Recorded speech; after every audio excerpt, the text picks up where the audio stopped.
Jangan takut kehilangan rezeki. Jangan pernah mencuri. Jangan pernah ngambil punya orang. Karena punya kamu akan saya berikan sempurna. Kamu ngambil punya orang, maka kamu akan menyulitkan diri sendiri. Itu akan dikembalikan pada yang berhak. Ya, turun Quran surah ke-51 ayat 22. Dirinci, begini cara nyarinya. Quran surah kedua ayat 168. Kalau Anda ingin cepat baru bergerak, rizkinya sudah dapat. Quran surah kedua ayat 172. Ada yang dahsyat, dia belum keluar, rizkinya yang mendatangi dia. Jadi nanti di Al-Quran ada 8 jenis rizki.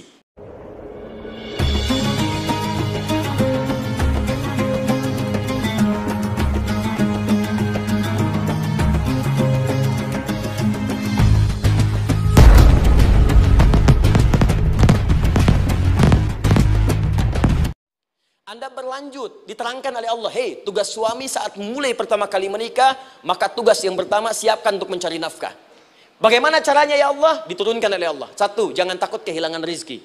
Jangan pernah mencuri. Jangan pernah ngambil punya orang. Karena punya kamu akan saya berikan sempurna. Kamu ngambil punya orang, maka kamu akan menyulitkan diri sendiri. Itu akan dikembalikan pada yang berhak. Ya, turun Quran surah ke-51 ayat 22. Dirinci, begini cara nyarinya. Quran surah kedua ayat 168. Kalau Anda ingin cepat baru bergerak, rizkinya sudah dapat. Quran surah kedua ayat 172. Ada yang dahsyat, dia belum keluar, rizkinya yang mendatangi dia. Jadi nanti di Al-Quran ada 8 jenis rizki. Di antara yang paling hebat, ada yang belum Anda datang, rizkinya sudah menjemput. Ada orang mendatangi rizki, ada rizki mendatangi dia. Contoh, Al-Imam Asy-Syafi'i sedang berdiskusi dengan Imam Malik gurunya. Kata Imam Asy-Syafi'i, Syekh, rizki itu mesti saya cari dulu, baru kita dapat. Kata gurunya, ya Syafi'i, ada rizki yang cukup kita beramal dekat kepada Allah, dia akan datang tanpa kita cari dengan ikhtiar manusia. Kata Syafi'i, mustahil. Kata Quran kan kita kerja dulu, baru datang. Kata Imam Malik gurunya, kamu yang belum sampai. Kita amalkan ini, rizki datang.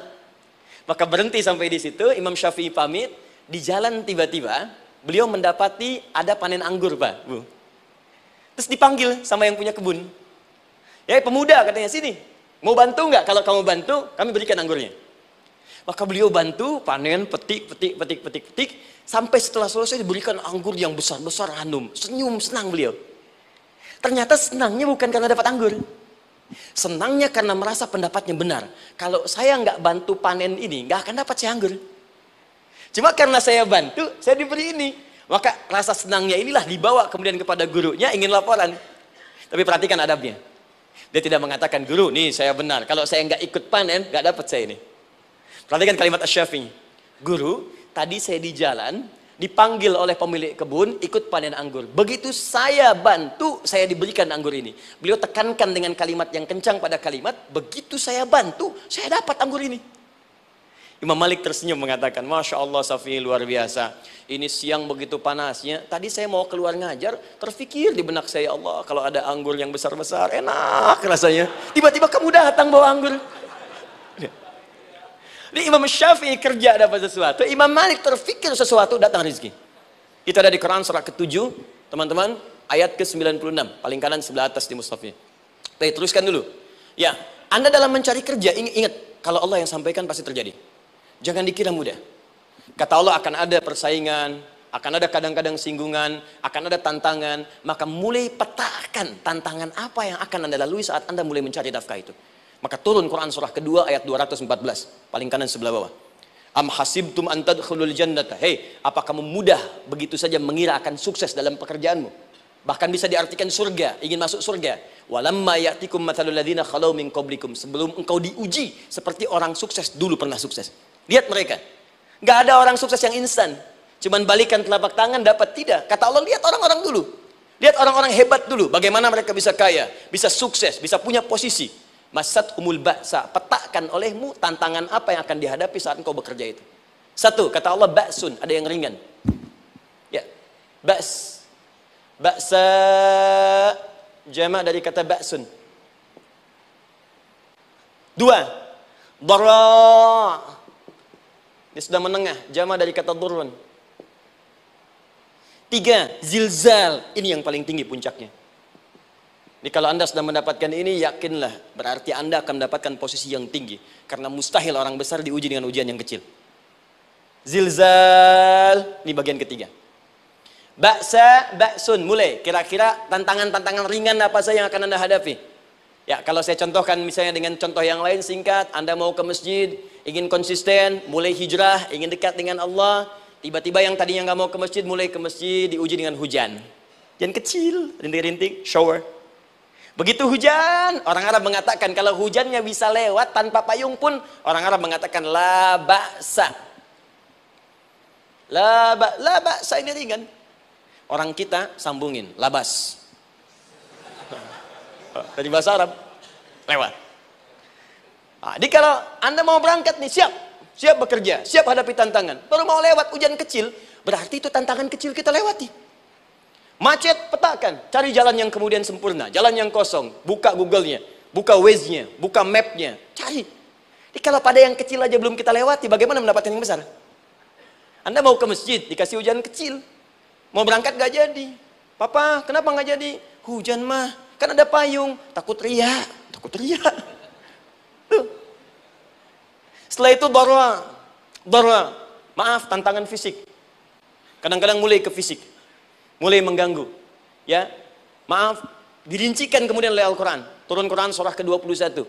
Ayat 87 sampai 88. Kisah Nabi Yunus alaihissalam. Yunus beraktivitas, bekerja. Bukan berarti gak ada tantangan. Kadang-kadang dibawa, kadang-kadang diusir, kadang-kadang Anda dapat misalnya proyek, kadang-kadang sudah mulai, masukkan tender, tiba-tiba gagal, diserobot orang, kadang-kadang orang yang dapat, Anda yang ngajukan, itu biasa. Kata Allah itu biasa, bukan cuma Anda, yang lain pun ada. Bukankah Allah ajarkan kisah Sayyidah Hajar alaihissalam dengan Ismail? Bukankah bolak-balik naik Safa Marwah, kadang di atas, kadang di bawah, kadang lihat peluang, sampai Marwah ternyata bukan air. Terkadang Anda yang bekerja, tim yang lain yang mendapatkan, karena kerja keras Anda, bisa jadi terjadi. Bukankah yang kerja keras Hajar yang dapat Ismail? Mungkin Anda yang konsep, yang dapat minyaknya orang lain. Mungkin Anda yang kerja, kan yang suksesnya teman Anda, gak ada masalah. Dan itu kemudian akan bermanfaat bagi Anda. Tidak mungkin setiap keringat yang keluar dari diri kita mustahil, kecuali akan melahirkan manfaat yang kembali pada diri kita. Tantangan. Tapi yang paling dahsyat, ini yang gak ditemukan di sebagian referensi yang kita baca. Ketika Allah menjelaskan semua tahapan-tahapan tantangan ini sampai ke puncaknya zilzal. Zilzal itu kalau bahasa sekarang gempa. Ada ujian yang menggoncang hati kita. Ketika Anda kerjakan, ya Allah, tantangannya dahsyat. Kenapa mesti saya, ya Allah? Kau nggak selesai-selesai, ya Allah? Itu wajar, teman-teman, itu biasa. Kata Allah, orang dulu saja mengatakan, mata nasrullah, kapan ini selesai? Berbahagialah kalau teman-teman sudah mendapatkan tantangan puncak yang paling tinggi ini. Ini artinya Allah sedang mempersiapkan Anda menjadi orang besar di kemudian hari. Dan cara mengatasinya diturunkan Quran surah ketiga ayat 142, paling kiri sebelah atas. Perhatikan dahsyatnya. Yang pertama diterangkan tantangannya, yang kedua dijelaskan cara mengatasinya. Ya, perhatikan baik-baik. Kata Allah, jika kelak engkau sudah bisa memetakan tantangan ini, maka siapkan solusi untuk mengatasinya. Ayatnya dibuka dengan kalimat yang sama persis. Saya pernah sampaikan teori ini di dua perusahaan besar di Indonesia. Yang pertama, ada salah satu perusahaan, karena ini direkam saya nggak sebutkan perusahaannya, perusahaan otomotif besar, sedang turun gratis, kemudian juga ada inflasi yang tinggi. Terus saya terangkan teori Quran. Dia praktekkan berhasil, Pak. Padahal saat itu saya presentasi di depan non-muslim. Non-muslim. Sales-sales se-Indonesia dikumpulkan, saya bedah tentang ini. Dan mereka berhasil. Sampai sekarang naik lagi. Yang kedua sama, ini direkturnya juga non-muslim. Tapi nggak apa-apa, kita diskusi. Dan mau mendengar teori ini. Dan praktekkan, naik. Ya, dulu di satu perusahaan minyak juga, sedang turun, karyawan semua dikumpulkan, lalu kita bahas tentang ini, kita terangkan. Yang ini yang paling menarik dari Al-Quran. Kalimatnya sama persis, Quran surah ketiga, ayat 142. Am hasibtum an tadkhulul jannata. Apa Anda duga akan begitu mudah mendapatkan kesuksesan dalam hidup? Tolong fokus baik-baik. Jangan selalu mengartikan jannah dengan surga. Karena asal kata jannah itu artinya kesuksesan, kebahagiaan yang belum tampak. Surga, kenapa disebut dengan jannah? Karena itu puncak kebahagiaan kita yang belum nampak sekarang. Saya kasih rahasia ya, ini di antara kita saja nih. Kalau ada kata jim dengan nun di depannya, itu pasti tidak nampak, tersembunyi. Apapun tambahannya. Ya, misal, jin kenapa disebut dengan jin? Karena memang ketika diciptakan, dia tidak tampak. Tersembunyi. Lawannya ins. Karena itu kita disebut ins. Karena saat lahir kita tampak. 18 kali disebutkan dalam Al-Quran. Ya ma'syaral jinni wal ins. Wa ma khalaqtul jinna wal ins. Jadi jin disebut jin karena memang fitrahnya tersembunyi, nggak nampak.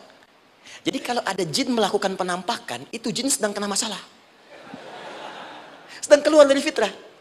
Sama dengan manusia, harusnya tampak. Jadi kalau ada manusia yang senang sembunyi-sembunyi, dia sama dengan, bukan saya yang bilang, sedang punya masalah.